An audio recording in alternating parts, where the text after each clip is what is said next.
যেহেতু আমাদের এই পুরা লং টার্ম অ্যাম্বিশন যেটা যে বাংলাদেশকে আমরা গ্লোবাল ফ্যাক্টরি বানাতে চাই, সেটার সবচেয়ে প্রাইমারি ফ্যাক্টর কিন্তু হচ্ছে বা সবচেয়ে বড় ইনগ্রেডিয়েন্ট হচ্ছে পোর্ট ক্যাপাসিটি। পোর্ট ক্যাপাসিটি না থাকলে আপনি কিছু করতে পারবেন না, এটা তো আমরা সবাই জেনারেলি এগ্রিড।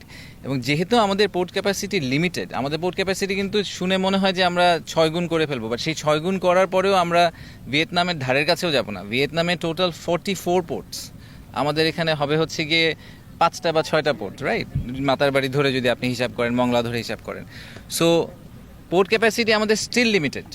তো এই লিমিটেড পোর্ট ক্যাপাসিটিতে আমাদেরকে মোস্ট এফিশিয়েন্ট এবং বেস্ট ওয়েতে পোর্ট ম্যানেজ করতে হবে। তো বেস্ট ওয়েতে পোর্ট ম্যানেজ আপনি কীভাবে করবেন? বেস্ট অর্গানাইজেশন দিয়ে করাবেন, রাইট? তো ওয়ার্ল্ডের যারা টপ পোর্ট অপারেটর তাদেরকে আনার আমাদের মূল উদ্দেশ্য হচ্ছে যে আমাদের যেহেতু আমাদের ল্যান্ড লিমিটেড, আমাদের ক্যাপাসিটি লিমিটেড, সেই লিমিটেড ক্যাপাসিটিকে যাতে আমরা বেস্ট ইউটিলাইজ করতে পারি। ঠিক আছে?